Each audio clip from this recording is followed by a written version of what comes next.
It's November, ladies and gentlemen. November's an odd month. People spend the whole of November basically saying, I can't believe it's November. I can't believe it's November. Can you believe that it's November? Well, yes, you see, we've had all the other months. You see how it works? If we'd just come out of April, you'd have a point. What are you talking about? Why do we live every year the same way and can't come to terms with the effects it has?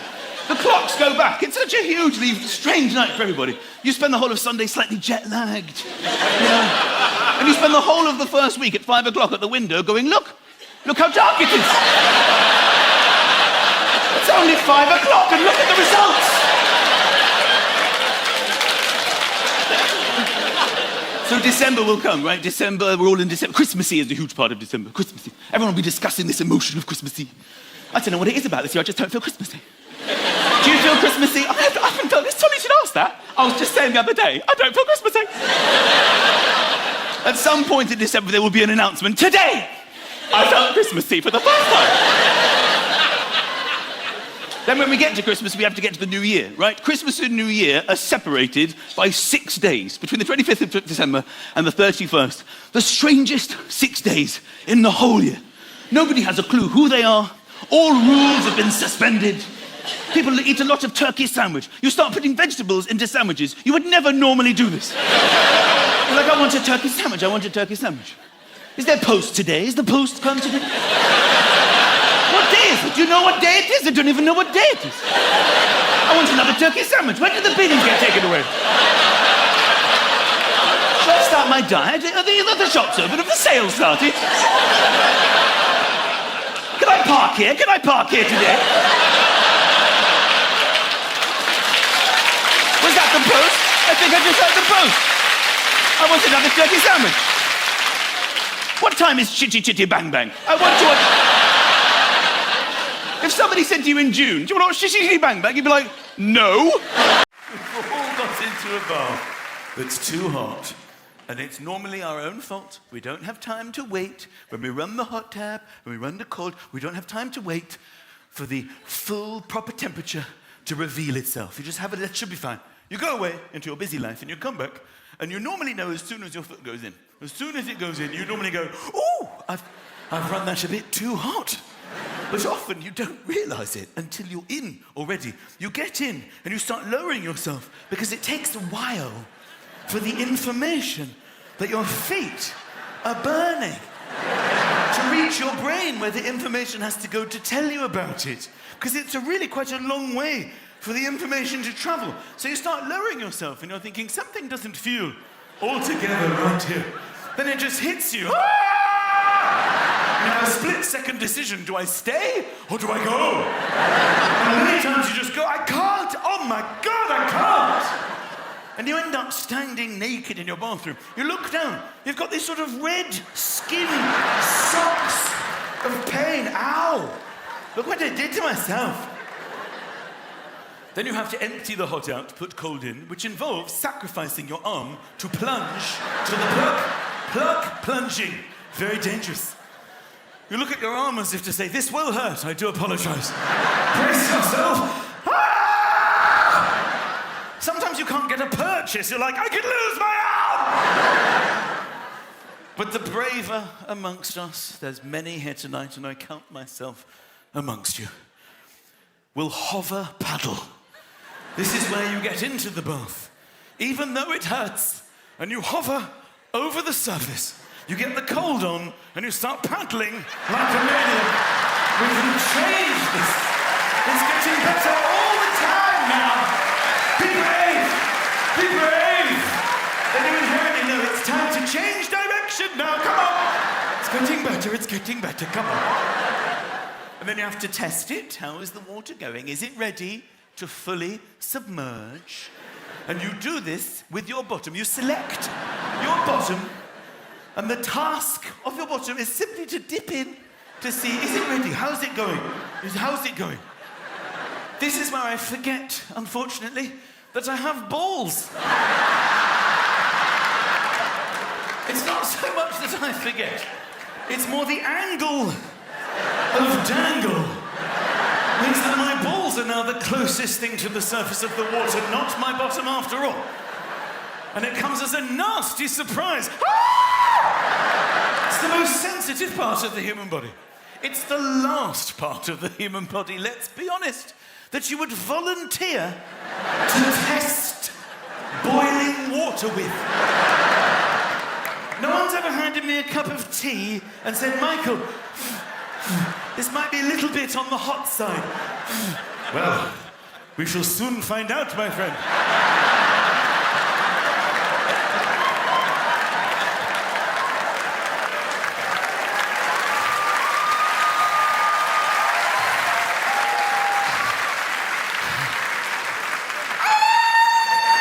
Right you are.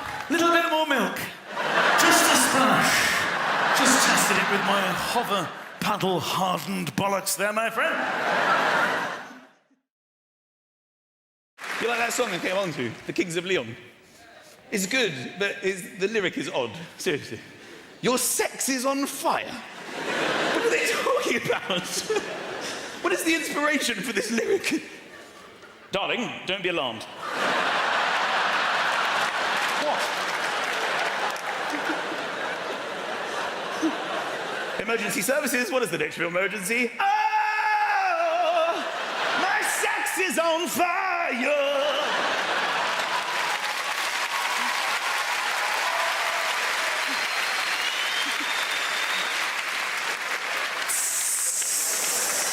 What the hell's going on back there?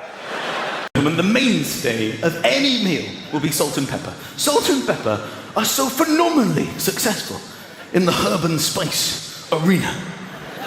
They arrogantly sit on the table, knowing that whatever you want to prepare, you will require one of us.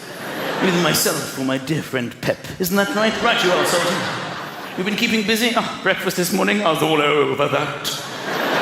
But there are other herbs and spices, oregano, thyme, rosemary, cumin, paprika. They're all lined up in the cupboard, waiting. Sometimes the cupboard door opens, they see salt and pepper on the table. Look at them, the bastards. What have they got? What have they got that we don't have? I just don't get it. I don't get it either, neither do I. I can't even see them from here. What do they look like? You ever been out of the cupboard, cumin? Once, I think, for bolognese. They said it was an experiment. That was in 1992. I don't think it worked. But I remain hopeful. What about you, Sage? You ever been out of the cupboard? I actually used to live with them at their old house, and then they moved me here and put me back in this cupboard. No. What about you, Paprika? I fell out once.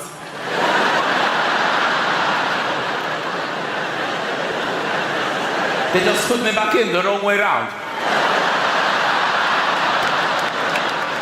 7 years I was like this. Every day I pray for it to be goulash day. But it is never goulash day. I've still got the plastic on my head. Why the fuck did they buy me? I don't understand it.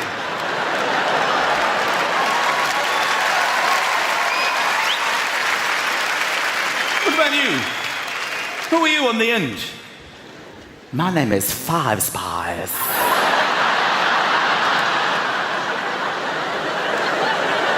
You ever been out of the cupboard, Five Spies? I am no one spies. I am Five Spies. I am 5 times as good as all of you. Yes, but have you ever been out of the cupboard? I have been using recipes for thousands of years. But have you ever been out of this cupboard? No. Excuse me, I'm sorry to interrupt all this nonsense. Tired of listening to all your whining, because the fact is, I have been in this cupboard for longer than all of you put together. Sorry, who are you? John West, tuna. Nice to meet you. This is my wife, Tim Salmon. The English language was created by English people. I don't know when, but we decided to get letters to form words so we can communicate, but we also decided to sprinkle, for no apparent reason, letters within these words that are silent. Shh, forever. Why? Like the word hour, for example. Why is the word hour spelt with an H? Why is there an H? The silent H. Nobody has ever said, I'll see you in a hour. I'll see you in a hour. I'm just going to pick up the sandwich. I'll be back in a hour. Half a hour. Even half has an L in it. It's like half a hour. How long is the journey? About half a hour to a hour. The sandwich shop is half a hour away. It's a waste of everybody's time. The word subtle, would anybody object if it was spelt S-U-T-L-E? Not a single person would. But there's a B in the middle going, shh, just ignore me. Just ignore me forever. I'm silent. I've been left here, left behind. I don't know, I was destined for another word, baboon, but here I am with you. How I long to be in the word baboon where I have a purpose. Like all those words that should begin with N, but have a K of all the letters. Why would a K be silent? Knickers. Why is it knuckles? So I've been thinking about this, as you can probably tell, and I think we should have a day. We should have a day. A silent letter day. Where they all come out to play. It would be on a Wednesday. A Wednesday. Sometime in the autumn. In the autumn.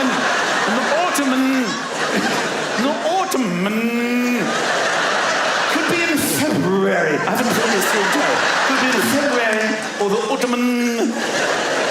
And we will spend the day together, families together, talking, and walking. We'll go for walks. And climbing.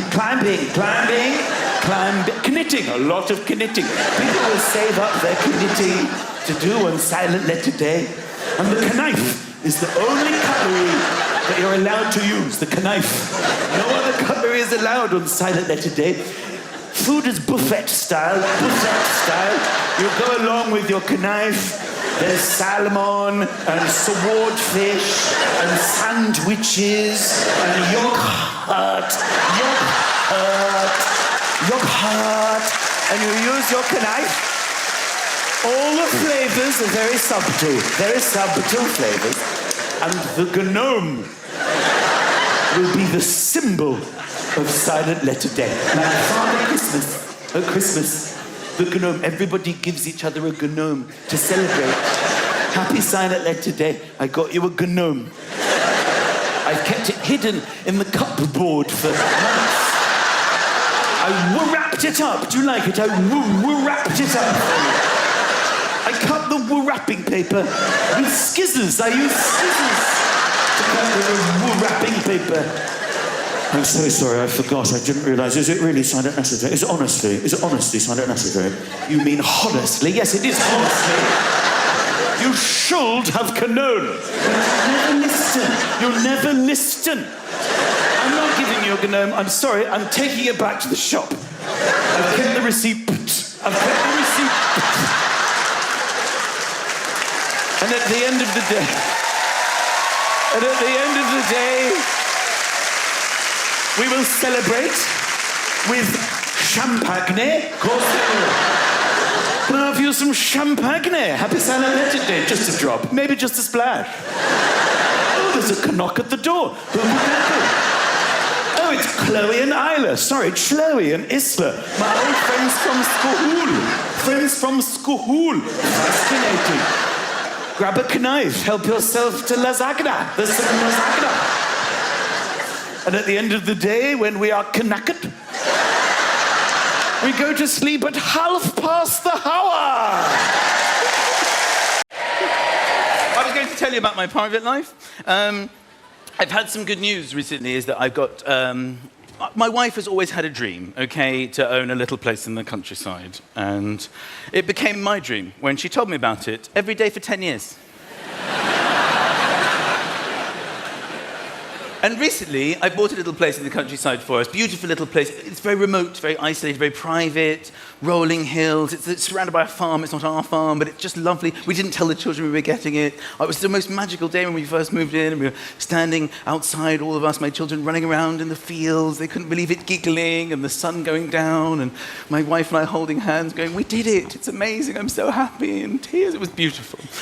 And lovely little animals, little birds, because you don't see nice birds in London. You know, in London we have pigeons, sort of suicidal pigeons, sort of come in front of the car, just look at you, kill me, end my life, it's not worth it. And they just fly off at the last second. I don't even have the guts to end it. All these multicoloured birds coming out of the woods, like they were welcoming us to the country, making lovely noises. Like they were saying, hello, welcome, thank you for coming. Wife holding hands, children running around, lovely. Then the sun went down completely. Absolute total darkness. Pitch black, terrified. We all both looked at where we thought we were. Darling, are you there? I can't even see you. We should go to London. We can't do this, can we? We can't do this. Where are the children? Children! And it was like all those lovely daytime animals were instantly replaced by the night shift animals. Noises from birds I've never heard before. Sinister sounds. I actually Googled what bird sounds like a child screaming in the woods. Seriously. There was just this...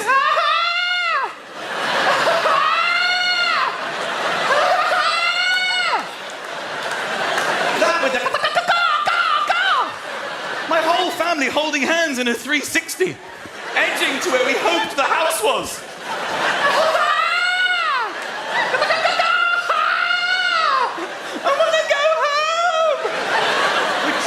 Into the neighbour's field. And foxes. In London, when you see a fox, you see it for a second and you just go, oh look, there's a fox, and then it disappears, like into thin air. In the country, you hear the noises they make. They make this vile sort of, like they're vomiting violently. There was this fox just walking towards us. That with the...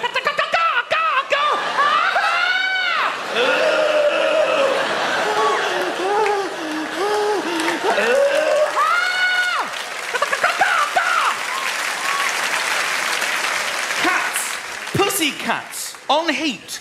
Is there a more sinister sound out there than a cat sort of whining? If only women were like this, how much easier would my teenage years have been? Have you met Beverly? I think Beverly's up for it. I think you're right, Dave. Leave me to it.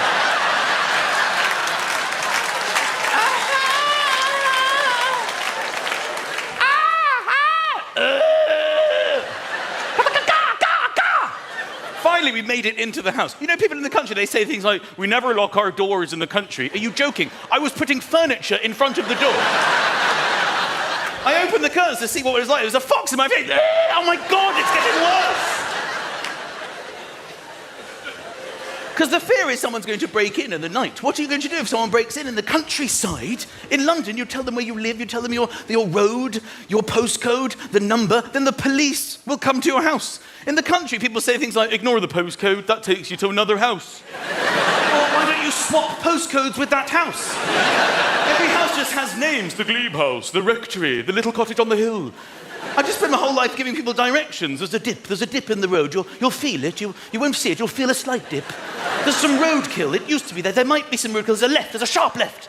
You think you're driving into a hedge. You've got to trust it's there. You've got to trust it's there. Then you'll be on a lane for about a mile. Then you'll come to a huge oak tree. Then you know you've gone too far. You must turn back and go back there. For God's sake! You can't be saying this to the police on the phone. You might as well pass it on to the burglar. How did you find the place? Can I put you on? Do you mind? Because the onus is on us as men. This is what my wife does. Every time there's a noise in the house, she wakes me up. In bed, she's like, did you hear that? Did you hear that? Coming from the kitchen, did you hear that noise? And I always deny it, even though I've heard it because I'm awake, terrified. And I said, no, it must be the wind, even though I know there's no wind in the kitchen. She always says the same thing. Go and see. Go on, go downstairs and see. I'm always like, well, that wasn't exactly the way I was going to handle this situation. I was hoping we would hide as a family. and a weight rescue. But Michael, you're the man of the house. Yes, you're right, I am the man of the house, but what concerns me at this very moment is I think there's another man in the house. And I've decided to make him the man of the house on this occasion. But what about the children? Good idea. Send one of them. Send the older one, the 9-year-old. There are many different supermarket options. I don't know where you shop. My wife likes to shop at Waitrose. It's the middle-class option. People are whooping Waitrose, and what they're doing, ladies and gentlemen, is they're just telling you all that they can afford Waitrose, and they love to do it. People who shop at Waitrose, they like to drop it into conversations. Sorry I'm late, I was just at Waitrose, just so everybody knows that they can afford Waitrose. Even though they sell basically all the same stuff as other supermarkets, but they just put the prices up so people can feel good about themselves instead of shopping at Waitrose. Yeah. But they like to justify it, you know, the poshies. Yeah. You know, Waitrose, it's fabulous. The food is just wonderful, you know. It's organic. It's beyond organic, you know. The chickens, they just sacrifice themselves. They just walk up. They walk up to the main entrance. Hi, this is my family, and we just check parents. Pour some condiments. Do what you like. Just take me. Take me. And I've never seen anybody return the trolley for the pound in the car park in Waitrose. It's simply not worth it to them. You see them coming out with their trolleys, looking for their Range Rovers. Which one is mine? I think it's this one over here. Oh, they pop the boot open as well. You see, once you've got a certain amount of money, this, and this, those days are behind you. Now they have these keys, and you push the key that closes it, that locks it, and then one that opens it, and then a boot one. And people like to pop it open. They don't wait till they get to the car. The more posh you are, the further away from the vehicle you pop the boot open. It can become quite treacherous for other people walking in the car park, because these boots start flying up all over the place. People have to walk in single file. Okay, kids, just follow me so we don't get hit by the boots. People doing it at the till, people flying into airports going, oh look, there's the car, better pop the boot open, I'll go and easier to get the bags in. So they get to the Range Rover, they unload their shopping in the back, and then they see the pound, and they think, oh, I should have that, that's money, I should have that, but I can't, it's stuck. And they realise I've got to go all the way over there and plug it in to the trolley train for £1. All the way over there and back for £1. By the time I got there and back, the house would have made about 15 grand, so I didn't really see the point. So then they sort of do this push away. They do the Waitrose posh push. They just pause and go, off you go.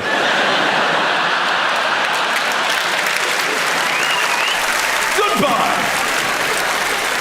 And then the trolley sort of rolls away and then collides with another Range Rover. There's some other posh person going, what's that doing there? Off you go. There's normally someone from Aldi in the bushes. I'll have that, thank you. Get my old shopping done on that quid, idiots. I have children. I have 2 children, and night-night is simply not part of the putting to bed routine, all right? I'm nowhere near night-night when I put my children to bed. This is an unrealistic interpretation of bedtime with children. All right? I start angry. I don't build to anger anymore. I used to build, now I start with 5 minutes. And then bed. Don't you mess with me tonight. 5 minutes. I'll be back here in 5 minutes on the dot. Then you're going to bed. That's just getting them into bed. Then it just carries on. Go to sleep. Don't you mess with... Close your... You have to remind them how it works. Close your eyes and go to sleep. I've no idea how exhausted I am and your mother is because of this. Go to sleep. You selfish little shit. Close your eyes. Go to sleep! Enough is enough! Do you know that your mother and I haven't had sex in weeks because of this? Do you know that sometimes she says to me in the afternoon, oh, maybe tonight, Michael, you'll get lucky when the kids are asleep. You're never asleep! Go to sleep! Night-night. That's pretty much how it goes. Don't get me wrong. Night-night is part of it. It's just when they're already asleep. You never love your children more than when they're unconscious but still breathing. It's a lovely moment. Look at my little man. Oh, night-night, darling. Daddy's little soldier. Oh, Daddy loves you. Darling, look what we did. Oh, look what we made. Oh, isn't it lovely? Night-night. I'm still awake, get asleep! This is how you raise children. It's basically, if you have children, you'll know this. If you have been a child, I'm sure you can remember. It's threats. Threats of death is the only way you can get children to do things. Put your coat on. I don't want to put my coat on. If you don't put your coat on, you'll get pneumonia and die. Sorry, Daddy. Hold Daddy's hand. I don't want to hold your hand. If you don't hold my hand, a car will hit you and you will die. Brush your teeth. I don't want to brush my teeth. If you don't brush your teeth, they'll rot and fall out. You won't be able to eat and you will die. Go to bed. I don't want to go to bed. If you don't go to bed, I will personally kill you. I've got a plan and an alibi. And think back now. Now that the internet is so much a part of our lives, think back to our first password. Because our minds, our brains are so filled with passwords. It's such a struggle for us to remember all the passwords. We go to businesses online and you go, I can't remember my password. And you put it, sometimes they lock you out. And they go, no, you've got one more try to remember your own password, you fucking idiot. Oh. Or you click, I forgot it, and they ask you questions about your life, and you don't even remember the answers. They're about your own life. What is your favorite pet? Oh no, I can't believe I chose one. The dog walks in. If it isn't me, I'm leaving. I'm literally walking out the door.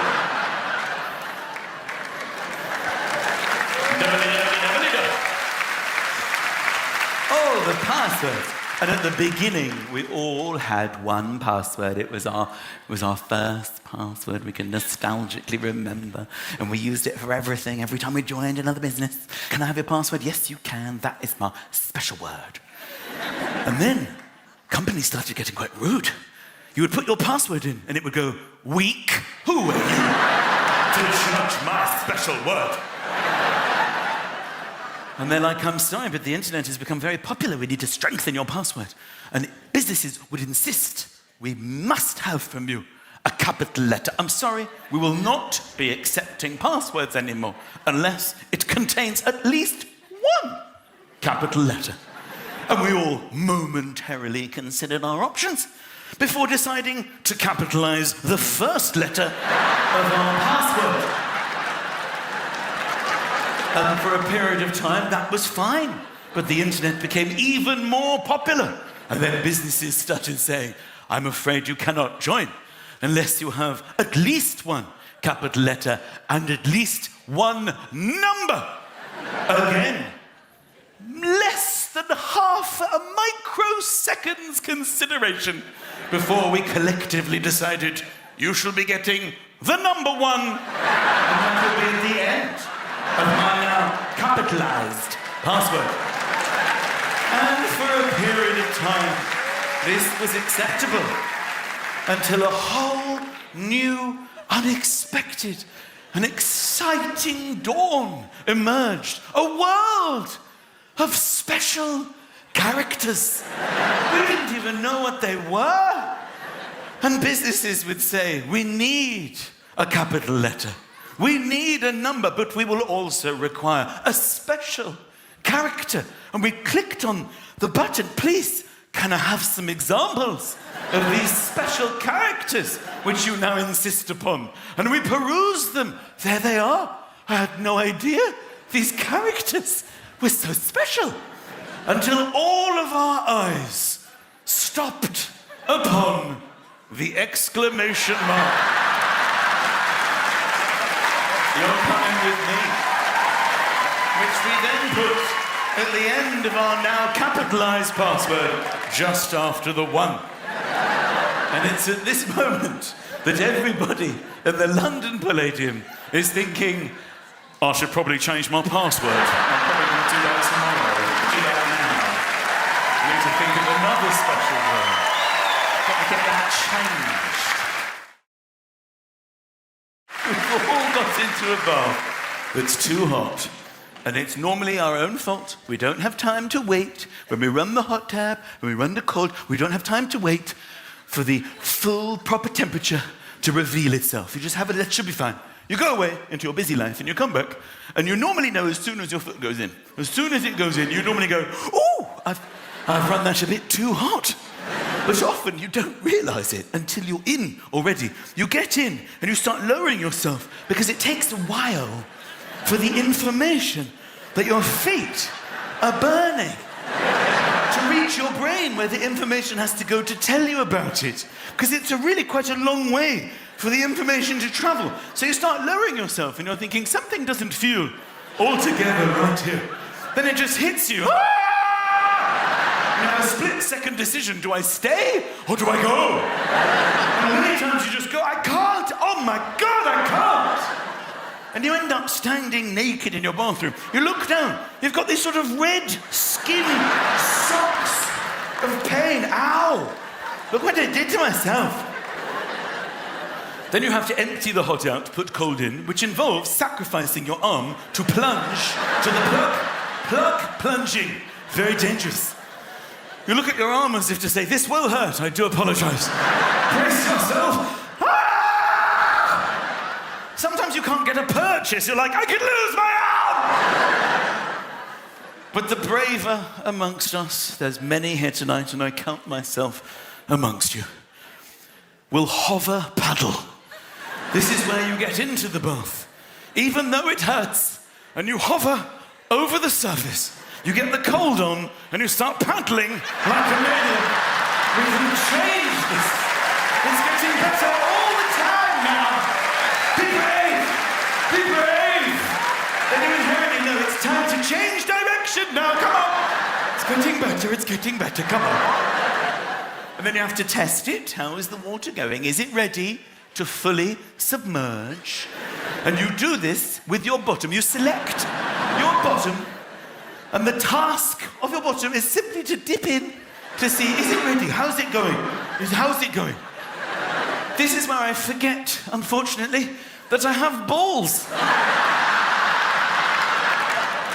It's not so much that I forget. It's more the angle of dangle means that my balls are now the closest thing to the surface of the water, not my bottom after all. And it comes as a nasty surprise. Ah! It's the most sensitive part of the human body. It's the last part of the human body, let's be honest, that you would volunteer to test boiling water with. No one's ever handed me a cup of tea and said, Michael, this might be a little bit on the hot side. Well, we shall soon find out, my friend.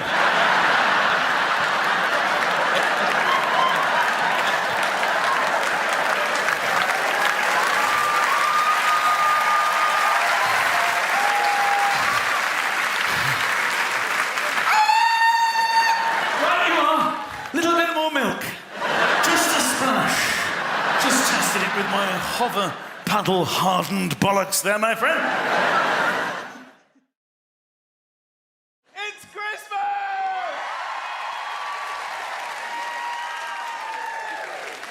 Oh yeah, Christmas, it's all happening now, isn't it? It's all happening. Oh, the women, you can see they get that sort of organisational look in their eye. It's just completely obsessed with planning. I've got to get ready. I've got so much to think about. It happens, I think, at the final firework on fireworks night, when you have the finale, and the smoke clears, and you see all the women going, Christmas.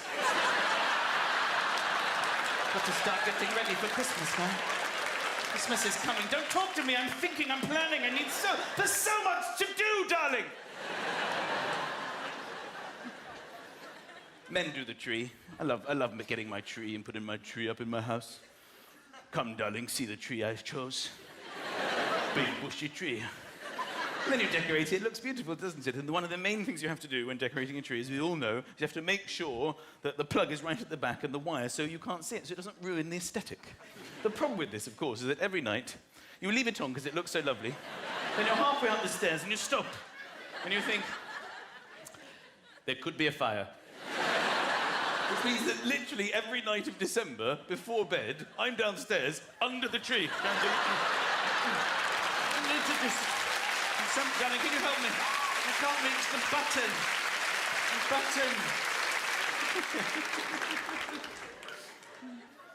I tell you what, December, prime time for sellotape and scissors. That's when these two really come into their own, isn't it? You all, by the way, everyone in this room has sellotape and scissors, and you think you know where they are.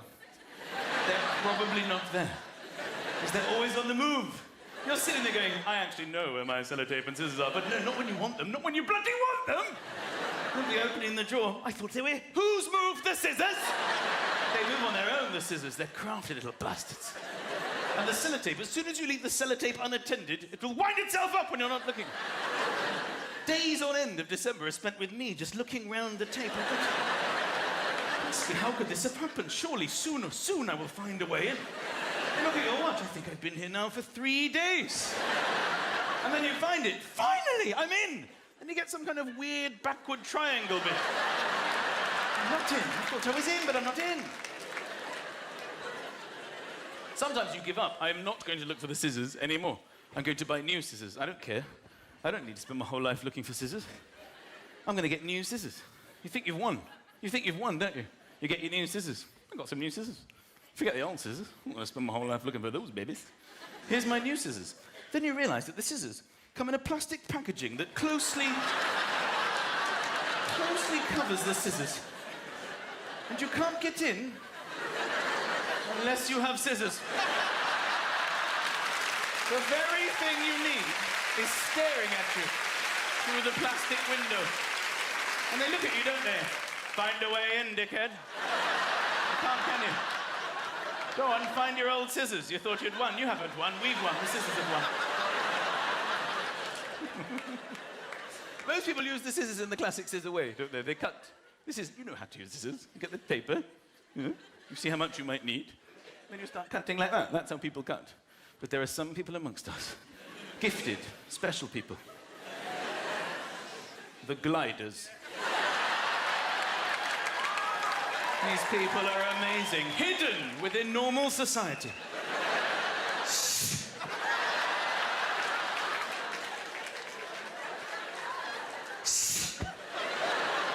Some can even do the ribbon thing. Most of us, we're not gifted in this way. But every single year, each and every non-gifted glider attempts the glide. Make sure that nobody is looking. We try and do something we've seen other people do. I think you probably just push it there. I've ruined the paper! I've ruined the paper! It was supposed to go then it went I will save my next attempt for next year. We are in to the festive period, which of course means huge amounts of eating for most of us. We eat more than we will ever normally eat at Christmas. It's always a time of year to test to see just how much we can eat. On Christmas Day, I eat until the announcement. I eat until I lean back and go, well, that's it. I can eat no more. I'm completely and utterly stuffed. I can't eat another thing. I will never, ever eat again. And I mean it. Half an hour later, I'm going to have a sandwich out of all the leftovers that was left from Christmas. I can't believe I'm still eating. I genuinely believed I would never eat again half an hour ago. I have an amazing capacity for food. I think it's a Christian thing. Christians love to eat to excess on their holidays. Other religions starve themselves on holidays.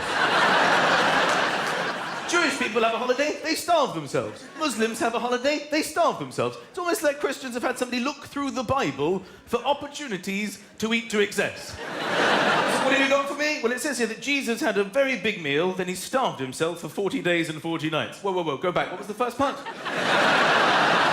It says he had a very big meal, Jesus. Okay, let's focus on that day. I say we eat pancakes all day. We will celebrate the day with pancakes. We will eat pancakes till we're sick. What else have you got? Well, it says here that Jesus died on the cross. Tricky. All right, let's take the symbol of a cross and put it on a hot bun. We'll eat hot cross buns until we're sick. How about that? And the house will smell amazing. They smell divine. And then apparently he was resurrected on the Sunday. You know what? I don't even want to hear the story. We've already made our decision. We're going to hide chocolate in the garden and eat till we're sick. And of course, all the traditions now, all the traditions of Christmas, which he loved. I mean, without the traditions of Christmas would not be what it is. But the point is, we don't really like all of them, but we pretend to because it's Christmassy. Mulled wine, hot wine. We don't like hot wine. We spend the whole year avoiding hot wine. You know, tea, coffee, hot wine. Why offer me hot wine? But at Christmas, oh, I love this hot, spiced, boiled wine. Sickly sweet wine. It smells nice. After one sip, it's quite nice. Then it starts to cool, and you abandon it. No one's ever finished a mulled wine. I don't think I really fancy that. Brussels sprouts? Why do we put ourselves through this annual Bush Tucker trial? We don't like them. Who decided we should be eating these squashed up vegetable fart balls every year? We don't even like turkey. We don't eat turkey all year. There's no Kentucky Fried Turkey. We don't like turkey. It's quite a dry, flavourless meat. You only have a look at what we do to it to tolerate it. Okay? We cover it in cranberry sauce and gravy. We stuff it with meat we'd rather be eating. Bread sauce? Since when was bread a sauce? Want some bread sauce? Yes, pour that bread all over my turkey. More fart balls? Don't mind if I do. I didn't know about hot sickly wine. And crackers. Who looked at Christmas lunch and said, I know what this needs, a paper hat, a bad joke, and some toenail clippers. That would really round off this year. The fact is, we wouldn't choose, okay? We wouldn't choose any of these things if we had the choice. At no time during the year would we go to a restaurant, the waiter comes over, can I get you the wine list? Have you got any hot wine? Hot, sickly, boiled, fruity wine. That I don't like after one sip. You got any of that? You like any bread for the table? Liquid bread. Have you got liquid bread? Like someone's chewed up a loaf and put it into a jug? I'm going to pour that over my main meal tonight. Chef special is the chicken. Have you got a drier, less flavoursome meat like a turkey? Any side orders? Have you got any fart grenades from Belgium? Is there anything else I can get you? I think a mini sewing kit would round this off quite nicely. Oh, and actually, waiter, half an hour after I've finished, I want everything again in a sandwich. Thank you.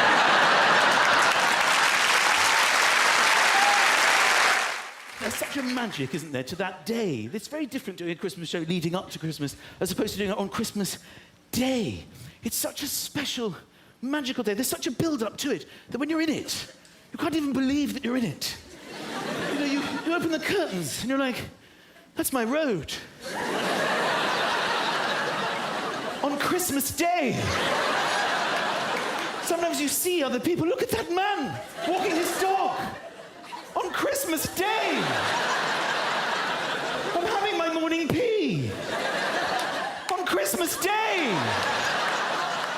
Sometimes you visit relatives, you see other people in their cars. You look at them at the traffic lights. Look at them! Christmas Day! There's an aeroplane in the sky! On Christmas Day! And this goes through the whole day. Until you go to bed when you're just drifting off to sleep going, oh, that's the end of Christmas Day! And then all the magic completely disappears overnight. And the next day you're just walking along going, I'm going for a walk. On Boxing Day. It's gone! The magic is gone! And then, quite frankly, you are into the strangest 6 days of the whole year. It is 6 days between Christmas Day and New Year's where nobody quite knows what's going on, who they are. You don't even know what day it is. We get so confused by they've started to change. The days aren't called Monday, Tuesday, Wednesday. Now they're called, Boxing Day, Christmas Eve, so you lose track of it. And you're so full and hungover as well. People just wandering around in a daze. What day is it? I don't even know what day it is.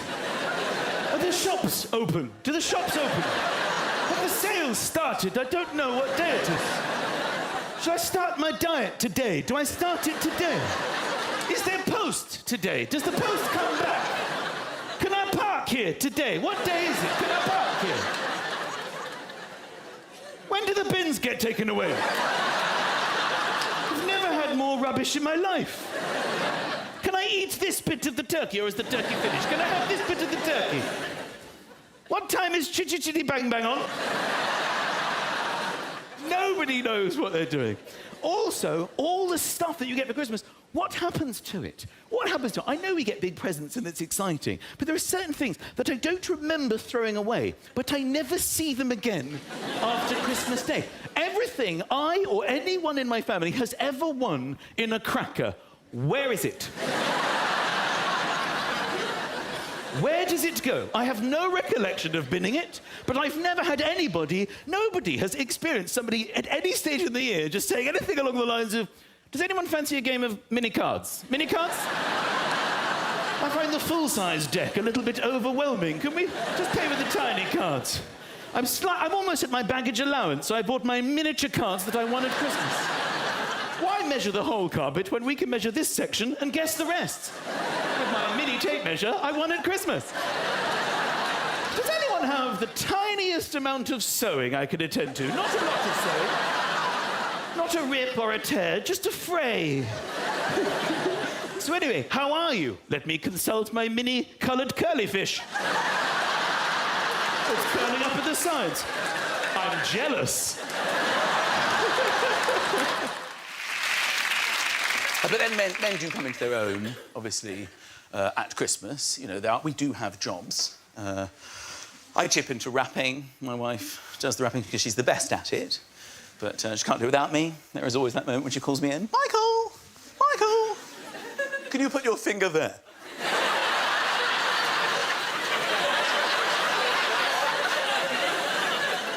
Is that all right, darling? Yes, thank you so much. Yeah, just chipping in, just helping out, darling. Sometimes she shouts to me in the ear, Michael, you never lift a finger in this house. Hello, Christmas.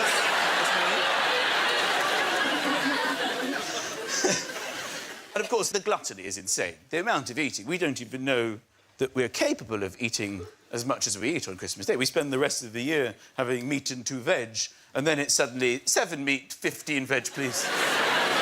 And you sit and you pile it up. I mean, there's vegetables going all over the table. There's not even... Sometimes there's not enough room on the table for vegetables. You've got vegetables on side tables, some on the floor. People are just passing them around. You get a bit of panic. Have I had carrots? I need carrots. I need carrots. Have you had the parsnips? You don't even know if you've had anything. I don't know. There's such a huge pile. I think I see something orange in here. I may have had carrots. I'll tell you when I get down to that level. People around the dining table just stuffing food in their faces, farting Brussels sprouts. You've got sausages fencing other foods in. And you eat so much that you then announce that that's it, you actually can't even believe you've eaten so much food. Sometimes people are undoing their buttons. I don't think I've ever eaten so much, I can't move. Can you move? I can't. I feel so sick. Oh, my God. You still sometimes see stray vegetables on the table. I don't even know what I'm doing. I'm just adding. And then you've got to get to the sofa. That's at that stage of the day, all you're thinking is sofa. But you're so full, you can't even move. This is where I actually genuinely believe that the farting helps you. It helps propel you to the sofa. I am not kidding. You could actually sense with my grandmother that she was being propelled. You could see the acceleration along the corridor, as if she moved.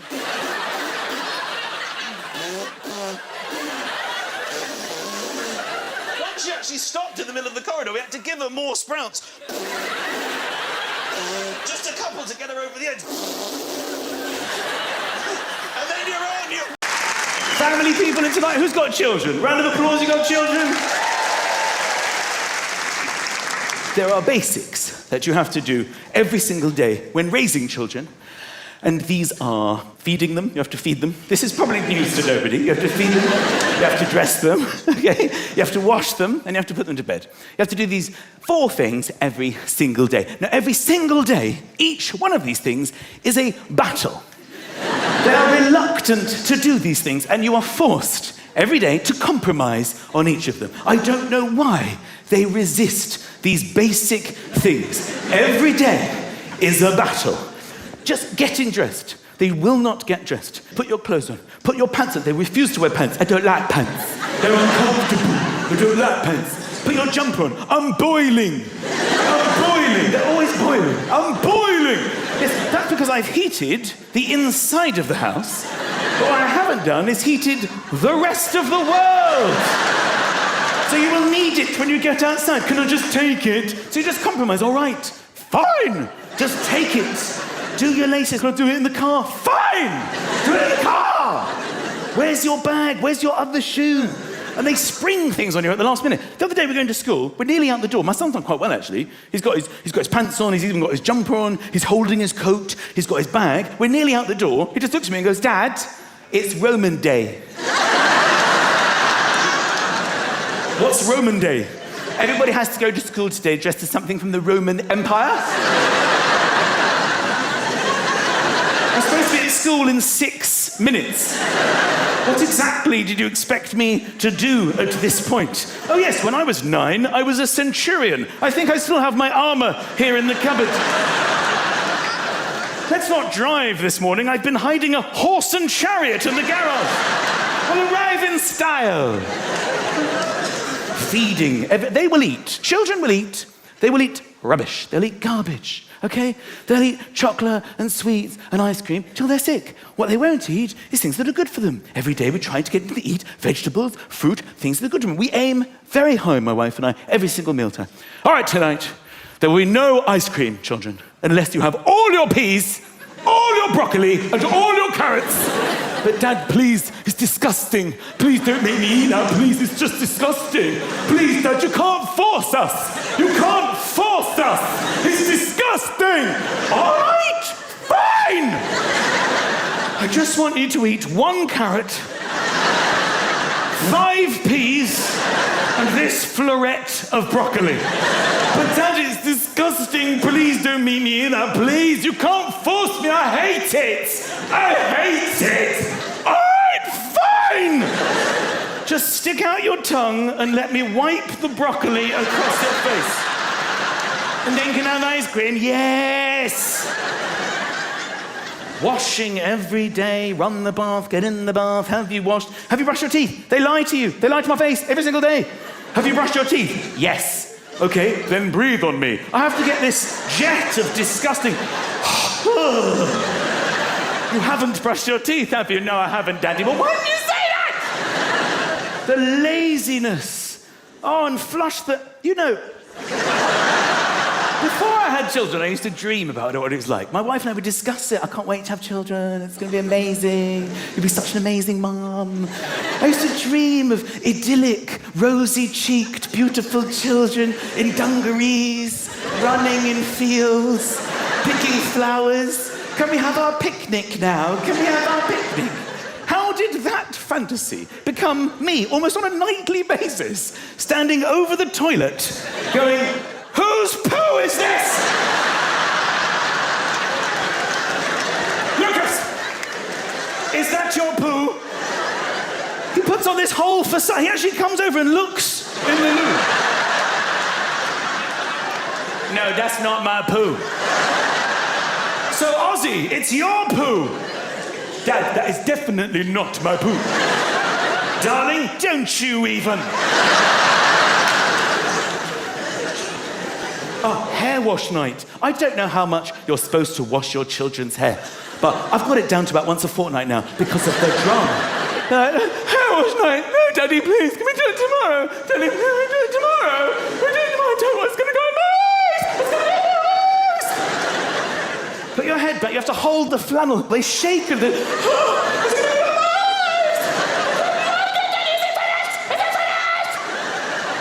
Forbid the shampoo actually goes a little bit in their eye. I need a towel!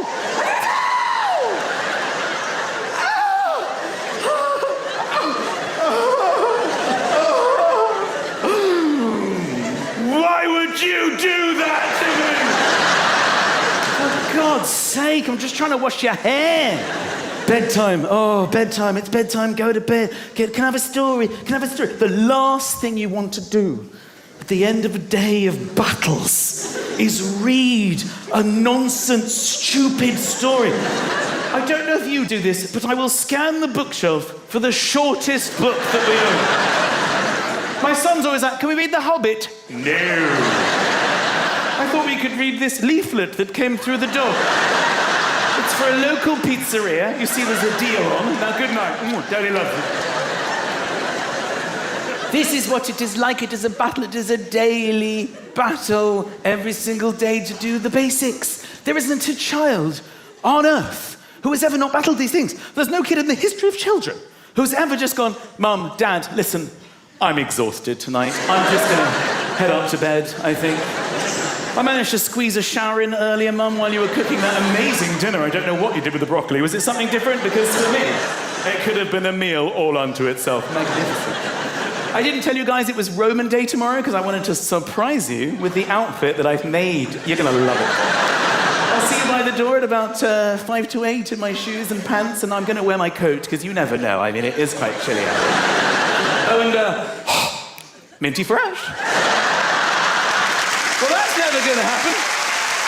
That's a fantasy. That's a fantasy. I want you to know, when I discuss holidays with you, that I love being here. I love living here. I love British people. I am a British person. I would live nowhere else. I live amongst you. I love you. I'm looking at your little British faces, and I want you to know that I love you. But when I'm on holiday, I really hate you. I don't know what it is. British people, they just make me cringe on holiday. We're so whiny, aren't we? Zive, you see my other flip-flop, Zive? I'm just dying inside. With your flip-flop, you had it last. I mean, where'd you see your last flip-flop? You know that foreigners are having exactly the same conversations. It just sounds so much better coming from them. Davido, come lavare la flip-flop? Frozen windscreen day. That's a big one. It's a big one. When you sit in the car, it's like an igloo. You can't see out of it. You can't see out of the window. You can't see out, so you have to defrost it. Sometimes you could roll the window down, can't you? You roll the window down, and then you roll it back up, and then that does the side. They come back, oh, it's gone. That doesn't work with snow. Every time it snows, we make the same mistake. We sit in the car, we roll the window down, the snow remains compacted, staring at us, as if to say, you are an idiot, and then it falls into the car. Why? Why did I do that? Why did I do that again? I did that last year. Frozen windscreen day, you sit in your igloo, you put the heating on, you put the blower on. There's two buttons, there's one for the front, there's one for the back. You don't know which is which, so you put them both on. You put them both on, because when you drive, you need both. People don't just do the back and I'm going to reverse to work. No, get both on. And you sit there, you're waiting for the car to heat up so that the defrosting will begin before you. It's quite boring, but it's a lovely moment, isn't it? When just in the middle, at the bottom, of your frozen solid windscreen, a tiny little opening starts to form. Tiny little half-moon shape. A little aperture, and you look through it, don't you? There it is! The outside world! And then very strangely, you find yourself driving away. Even your own brain goes, what are you doing? The only thing we can look forward to, ladies and gentlemen, in this winter is snow. It's the only thing that gets us through, because the weather's terrible, but snow is the holy grail. Nothing beats snow. And normally, we get one day of snow, and you've got to hope that it snows overnight, so you can be snowed in. Earlier this year, it snowed in the middle of the day. You don't want that. I was waiting for my bus, and where I live, there's no tube. You have to wait for the bus. The buses actually originate there. The bus is already there. So it's even more frustrating. I'm waiting for the driver. We've got everything we need. We're looking for people. Can you drive this thing? And that's when the snow came. Amazing, instantly landing snow. The best of snow. I mean, the most unbelievable snow. And then I realized, oh my God, I could get snowed out. This is not what I need. The driver shows up, And he says, ladies and gentlemen, I regret to inform you, due to the chaos on the roads, it's been snowing 8 seconds at this point. We're cancelling the bus. There will be no running of this service. And we're like, well, hang on a minute. We bought our tickets. What are we going to do? How are we supposed to get home? There's no way to get home. What are we going to do? And he said, don't shout at me. I actually live at the other end of this bus route. I take this bus home, and then I'm relieved by another driver. And we're like, this is a very interesting development. How are you going to get home? I suppose there's only one thing to do. Walk. It's the only way we can get home. It's the only way at all. I'm like, fine, okay. So we walked the bus route, led by the driver.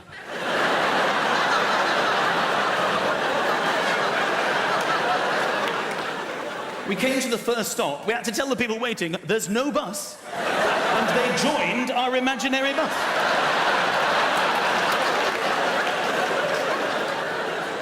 It was getting bigger and bigger.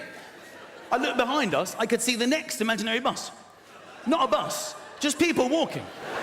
And it was catching up fast, because no one to pick up from the stops. And the driver saw this as well, and he turned around. He said, when we get to the next stop, don't tell them anything. Keep walking, they can get on the next one. I thought it was one of the funniest things that ever happened to me. I said to the woman walking next to me, I said, this is hilarious. We're on an imaginary bus. There's a driver. There are old people walking. This is funny, right? And I thought we were on the same wavelength, but now I remember I was doing most of the talking, because she said, I'd love to chat, but this is my stop. She got down to an actual bus stop and then walked in the direction we had just come from. I thought, to hell with this, I'm walking. Woo! And the snow, of course, it's amazing when it snows in this country. It just totally dominates everything. We've become completely obsessed with snow. Normally on the TV you have news and weather and travel and sport. But when it snows, news is weather, is travel, is sport. It's all the same thing. Our main news, it's snowing. It's snowing. The big freeze is upon us. There is snow everywhere. Now the travel. It's snowing. All over the roads. All over the railways and the airports. Now for the sport. It's snowing. All over the football pitches. All over the tennis courts and the race courses. And now for the weather. Well, you must know the weather. It's snowing. It's snowing everywhere, with only prospects of more snow. Now for the news in your area. We're snowing here too. Our main headlines again. It's snowing. I've been Jon Snow. Good night.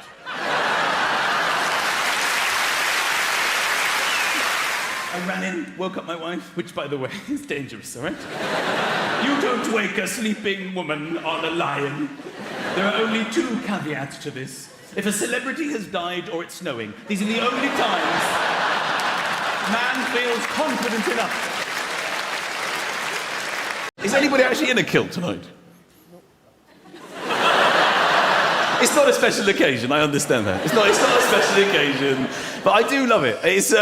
I don't really know how it was invented. I've got a sort of theory on this. I think it's basically been created to be as opposite to English people as possible.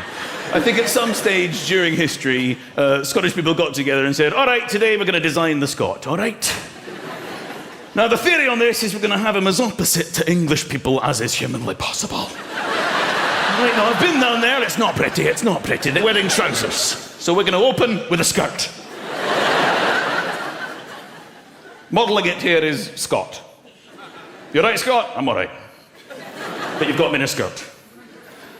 I'm not happy about that yet. You've got to hear me out, all right? They have plain black trousers down there, all right? So we're going to go with the multicoloured skirt. In fact, every family a different colour. You all right? I'm prepared to listen. Fine. They've got little black socks. We're going to go with the long white hockey sock. How are you feeling? I'm feeling peculiar, if I'm honest with you.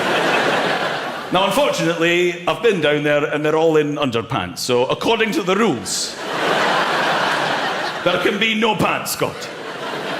Are you out of your bloody mind, eh? You've got me standing here in hockey socks and a skirt with my balls hanging out. You sure you thought this through? I've done my best. What about pockets? Can I have pockets? I mean, I've got to put my money. I mean, I've got good Scottish money. It's very strong right now, the currency. It's £1 to the pound. Where am I going to put it? Can I have pockets? No, I'm sorry, we can't have pockets. English people have pockets. It's not acceptable to have pockets. So what am I going to do? Just carry it around? No. We're going to have a bag. A bag? Are you out of your mind? I'm already in hockey socks with the balls hanging out and multicoloured skirts. Now you want me walking around with a handbag? It's not on. It's not going to be a handbag. It better not be. Because that's girly. It's not girly. We've done everything we can to masculinise the bag. It's gonna be a cock bag. You serious? You want me walking around in long white hockey socks with my balls hanging out, with a multicoloured skirt and a cock bag? It's still girly. It's still girly to have a bag. I don't care. We've done our absolute utmost to address the situation, and it's gonna be hairy. It's a hairy cock bag. You're right with that? I suppose I'm all right with that, but what if people take the piss? I've thought of that too. You're gonna have a knife in your sock.